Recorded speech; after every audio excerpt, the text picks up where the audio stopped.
कुछ दिन पहले की बात है। लगभग एक हफ्ते से मैंने कुछ नहीं लिखा था। शायद इसी कारण मेरी अलमारी में रखी हुई किताबों पर हल्की हल्की धूल जमी हुई थी। मुझे पता था अगर मैं कुछ लिखना भी चाहूं तो कुछ नहीं आएगा दिमाग में। शायद किसी की बातों की वजह से मैं डिमोटिवेट हो गया था।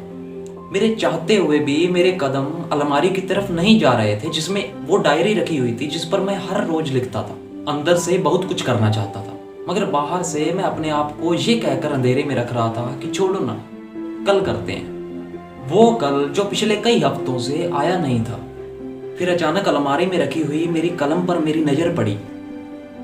पहले तो इग्नोर सा कर दिया था मैंने उसको, मगर फिर 20 सेकंड के बाद मैं फिर उसे देखने लगा।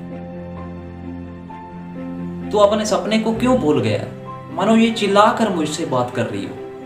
मेरी किताबें, मेरी डायरी और मेरी कलम। फिर अचानक कुछ सेकंड बाद मेरे कदम अपने आप उस शीशे की अलमारी की तरफ चले गए जिसमें मेरी डायरी और कलम रखी हुई थी। मैंने बिना कुछ सोचे उनको उठाया और उस टेबल पर रखकर लिखने की तैयारी में लग गया, जिस टेबल पर मैं कई दिनों से लिखता आ रहा था, कई महीनों से लिखता आ रहा था। मगर उससे पहले मैंने अपने कमरे का दरवाजा लॉक कर दिया था। अब बस एक बंद कमरे में मेरी कलम, मेरी डायरी और मैं, हम तीनों के अलावा कोई नहीं था। मानो ऐसा लग रहा था कि किसी ने मुझे मेरी मोहब्बत तोहफे में दे दी हो मुझे। मैं अंदर से बहुत कुछ लिखना चाह रहा था, मगर यह समझ नहीं आ रहा था कि शुरुआत कहां से करूं।